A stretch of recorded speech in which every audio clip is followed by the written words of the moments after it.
Hola y bienvenidos a este video donde vamos a estar explorando el pretérito. Hello and welcome to this video lesson where we're going to be exploring the preterite tense in Spanish. Los retos de esta clase son entender qué es el pretérito y cuándo usarlo, poder conjugar los verbos regulares en el pretérito y estar consciente de algunos verbos irregulares. Esto lo vamos a hacer paso por paso. So we're going to go through this step by step. Antes de todo, vamos a mirar qué es el pretérito.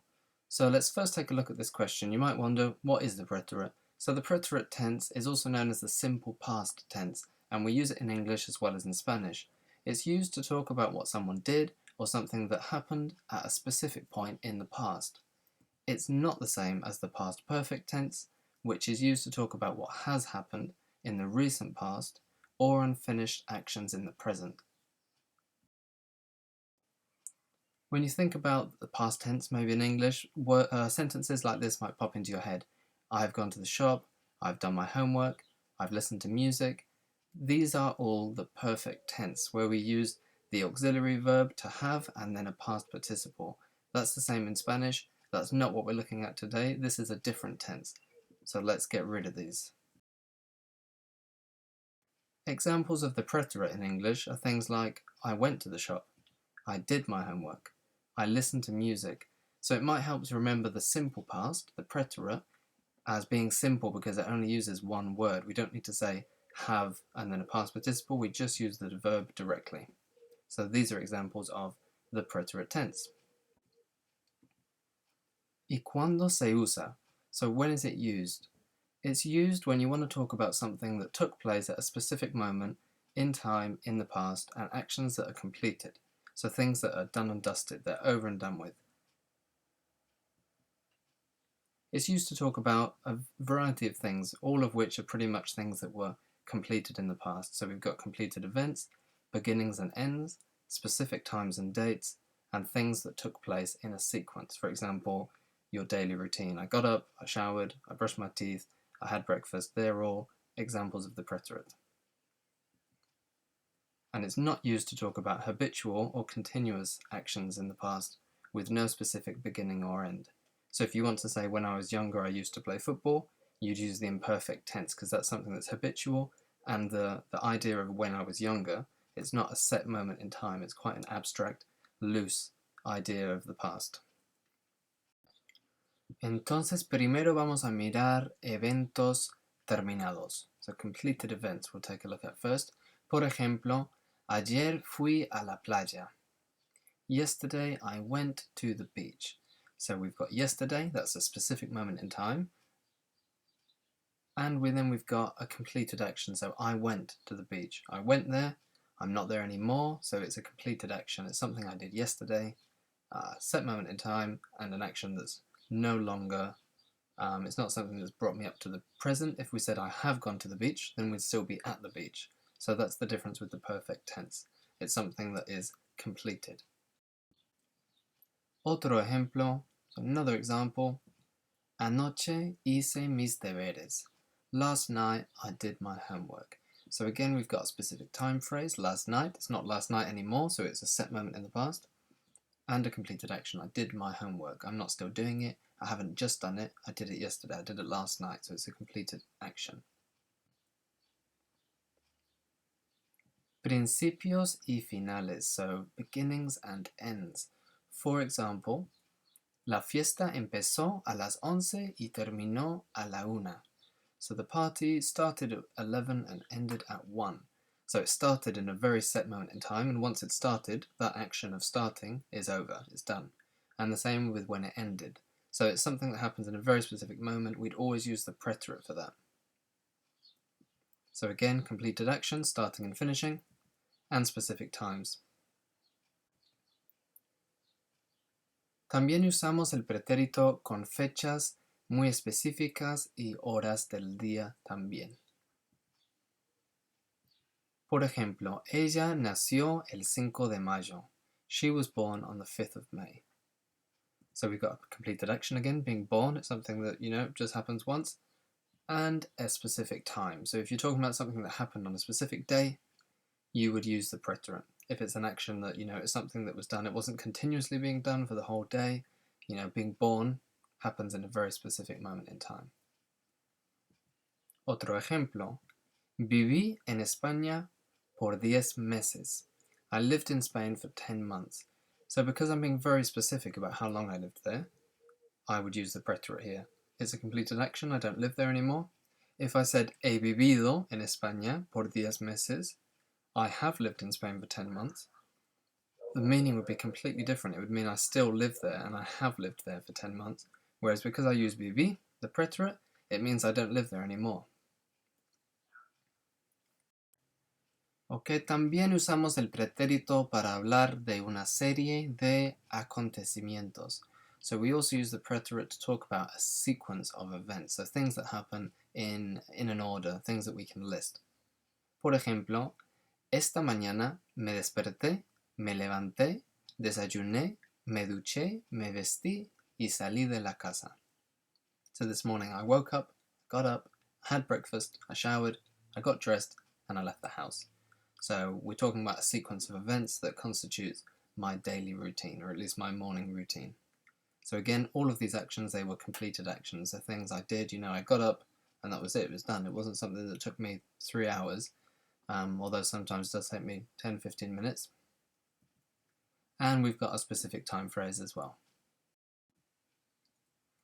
Entonces ya hemos hecho el primer reto de la clase. So we've done our first learning objective. Let's tick that one off.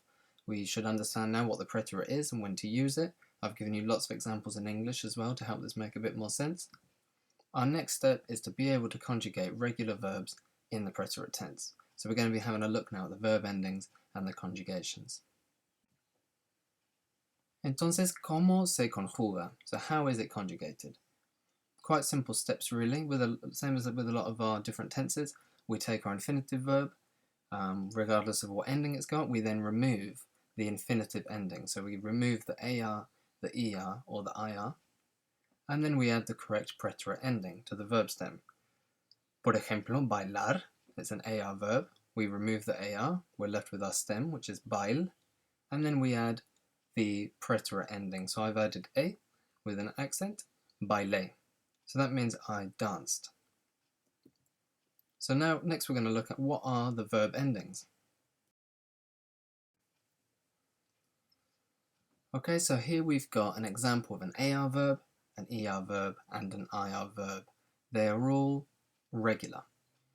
Now let's look at our endings for the AR verbs. We've got haste, o, amos, hastes, aron. Haste, o, amos, hastes, aron. For the ER verbs, iste, io, imos, istes, ieron. So quite similar, you might notice. With the third person singular, we just add an I. With the nosotros form, the A turns to an I. The vosotros form, the A turns to an I again. And then the final one, the A turns to an IE. So it goes from add-on to ieron. So they're nice and similar, really, these ones. And the next bit is the best bit, really, with the IR verbs. Iste, io, imos, istes, ieron. So hopefully you've noticed there are only 2 different sets of verb endings. So the ones we use for the ERs and the IRs, they're the exact same endings, which makes this really nice because you've only got 2 sets of endings to learn in the preterite tense. You might have noticed something else about this as well. In the nosotros form, for AR and ER verbs, they've got the exact same ending. They look exactly like they do in the present tense. So cantamos, we sing. Cantamos, we sang. So that could be a bit confusing, but usually you use the preterite with some sort of indication of when it happened. So it's quite clear, yesterday, you wouldn't say yesterday we sing. So if you say ayer cantamos, people know you're saying yesterday we sang.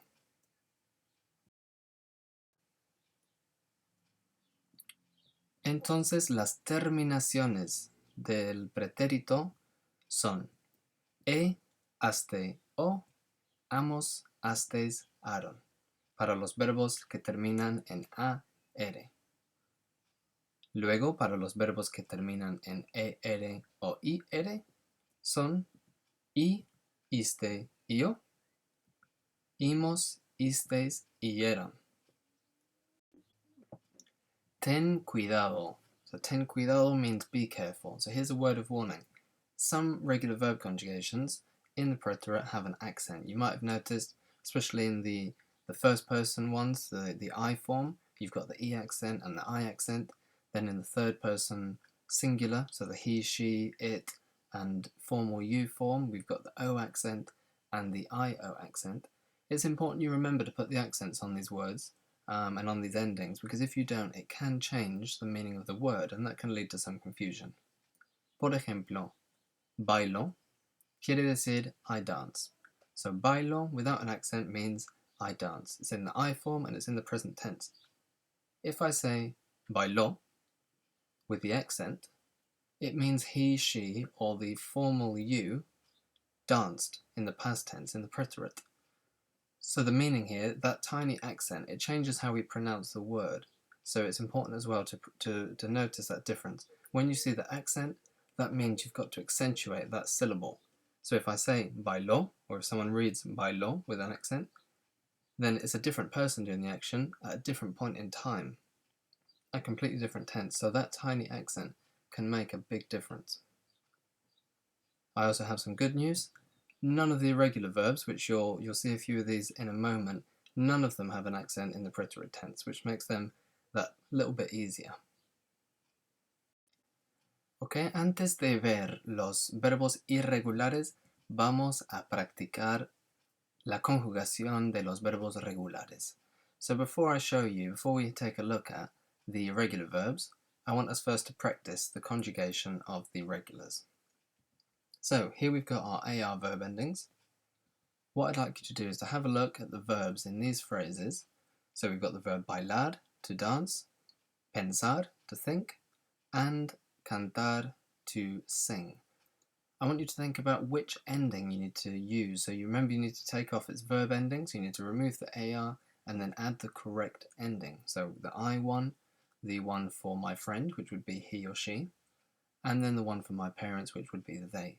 So pause the video, try and complete these sentences if you can, and then when you're ready, push play. Okay, so let's go through them. Número uno, I danced. Bailé. So we've removed the AR and we've put the E accent ending, which is the first person singular, the I form. Bailé, I danced. My friend thought that. So my friend thought. Our verb pensar, we remove the AR and add the O accent. Mi amigo pensó que. So my friend thought that. Mi amigo pensó que. My parents sang. So we've got cantar, we remove the AR. We need to use the third person plural, the they form. So it's going to be the add-on ending. Mis padres cantaron. My parents sang. Mis padres cantaron. Okay, so now we're going to practice a bit with the ER and IR verb endings. So we've got I wrote, so we need to use the verb escribir. My sister decided, so the verb decidir. So two IRs, and then to practice some ERs, we've got the verb ver, to see, or to watch when we're talking about films. My friends saw a film, so we need to use the they form for that. Again, when you're ready, push pause, give these your best shot, and then push play. Okay, let's go through them. I wrote, escribí, escribí. So we take off the IR and we add our I accent ending. My sister decided. Mi hermana decidió. Mi hermana decidió. So remember, we emphasize that very last letter, the letter where the accent is. My friends saw a film. Mis amigos vieron una película, or una peli, you can say colloquially. Entonces ahora hemos hecho el segundo reto de la clase. So we've done our second learning objective. Let's give that one a tick. El próximo paso es estar consciente de algunos verbos irregulares clave. So some key irregular verbs. Aquí tenemos algunos verbos irregulares clave. So here we've got some key irregular verbs. Now the first three are only slightly irregular. They're not true irregulars, they've only got a slight spelling change in one of their conjugations, which unfortunately is the one you're most likely to use, is the I form. So let's start with the verb sacar, to remove or to take out. You might come across this verb in terms of sacar la basura, to take out the trash or take out the rubbish. In the first person singular, in the I form, it goes to saqué with a Q, U. In the rest of its conjugations, it keeps the C, it doesn't change. And that's because in the rest of the conjugations, the C is followed by an O or an A, so the C stays, the sound of the C remains just like it is in the infinitive, sacar, it's a K sound, a hard C. However, when a C is followed by an E in Spanish, it goes to a soft C, it becomes S or Th in Spain. So S-A-C and then our E accent ending would be sace or sace. So it doesn't actually sound like sacar. So in terms of the spelling, it looks irregular, but when you hear it, it actually sounds more regular than if you didn't change that spelling. The same happens with jugar. In the first person singular, it goes to jugué with a U. The rest of it is just normal. You just take off the AR at the ending, there's no U in there. But again, this is actually, it makes a lot of sense, because if you take that U out of jugué, when the G is followed by an E, it makes the G soft, like the word gente or gente. So it would be jugué, which doesn't sound like the verb jugar, because you want that G, that hard G sound. So again, that's the reason why this changes. Then empezar, to start. In the first person, to say I started, it's empecé. And again, that's because you don't tend to get a Z with an E. It tends to change to a C. Now the other verbs, the ones below, are true irregulars, so they are completely irregular. So hacer, the verb to do, goes to hice, hiciste, hizo, hicimos, hicisteis, hicieron. Or with a Spanish lisp, el ceceo, it would be hice, hiciste, hizo, hicimos, hicisteis, hicieron. And there we do have a slight spelling change in the third person singular, so the C changes to a Z. Again, that's to keep it sounding the same throughout, because if that were a C, it would be ico, which sounds completely different. It doesn't sound like hacer, because you want that soft C sound. Tener goes to tuve, tuviste, tuvo, tuvimos, tuvisteis, tuvieron.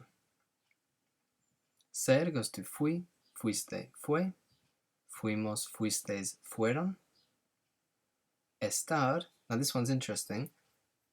Even though there's not normally any relation between tener and estar, in the preterite they look a lot alike. Actually, if you add es to the start of the tener conjugations, you get the estar conjugations. Estuve, estuviste, estuvo, estuvimos, estuvisteis, estuvieron. Now this next one is really weird. It's probably one of the weirdest things about Spanish. In the preterite tense, and not in any other tense, the verbs ser and ir have the exact same conjugation. So fui, fuiste, fue, fuimos, fuisteis, fueron. It's just strange, inexplicable. So if you hear fue, it might mean he, she, it, or usted went, or it might mean it was. The same with fui, it might mean I went, or it might mean I was. But you wouldn't really you don't tend to use ser very often in the preterite tense, except for fue. And then finally, poder, to be able to, goes to pude, pudiste, pudo, pudimos, pudisteis, y pudieron. So these are some of the most common irregulars. There are others, but these are the most common ones and the best ones to start learning, basically. Entonces hemos hecho el último reto de la clase. So we've done our last learning objective for the class, to be aware of some key irregulars. So that's done. Hopefully you're aware of those now. That brings us to the end of the lesson. Muchísimas gracias por ver. Thank you very much for watching. Some next steps I recommend you take are to practice conjugating the regulars. So go back, look at the endings, pick some verbs that I haven't talked about, some regular verbs, and practice conjugating them. If you can write some sentences with them, that's fantastic. And I'd also recommend to get more confident with the irregulars I've got a video where I've created actually what I call the preterite cheat sheet, and it's a kind of irregular preterite hack. So it's although they're irregular verbs, lots of them follow really clear patterns. So that video should help you, navigate the world of irregular verbs in the preterite, and hopefully if you learn the patterns you'll be able to unlock a whole host of other irregular verbs quite easily. So I recommend, once you're confident with irregular verbs, head over to my channel and check out my irregular hacks video. Otra vez, muchísimas gracias por ver y espero que te vaya muy bien con el español.